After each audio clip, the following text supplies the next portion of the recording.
J'ai fait l'école cynégétique, on m'a dit les chamois, ça reste que dans la montagne. Et puis d'un seul coup, on a vu que cette population-là, dès que le massif a été plein et qu'il y avait beaucoup d'animaux, eh ben, il a commencé à coloniser d'autres secteurs. J'ai commencé à parler à la Fédé en disant si on a la population qui se développe comme ça, il y a peut-être que les animaux vont coloniser un petit peu toutes les vallées et un petit peu l'ensemble du département.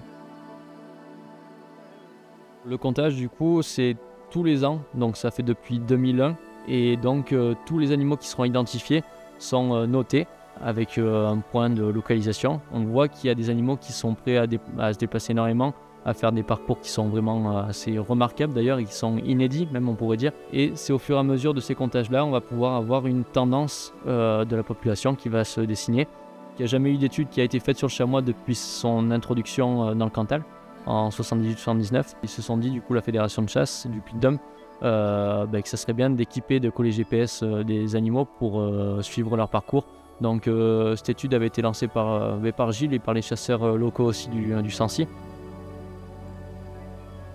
On a mis en place des pièges et des pièges photographiques. Donc d'une part, premièrement, les pièges photographiques pour savoir où était réellement la population et où elle se situait à certaines périodes de l'année. Ensuite, quand on a vu un petit peu où était la population, on a commencé à essayer de les piéger. Alors, le premier piège qu'on a mis en place, c'était les pièges à lacets. Et ensuite, deuxième piège qu'on a essayé de tester cette année, c'est la première année, c'est les pièges en filet tombant.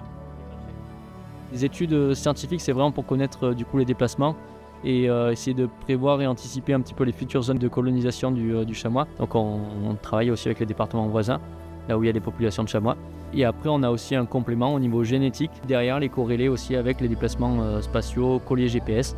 On communique aussi pas mal avec l'Office français de la biodiversité. Ils attendent beaucoup aussi de notre étude, notamment dans les Alpes. Ils ont énormément de données sur le chamois. Et donc on attend aussi d'avoir davantage de résultats et davantage de données pour pouvoir maintenant que ce soit représentatif un petit peu de l'espèce et représentatif du massif aussi.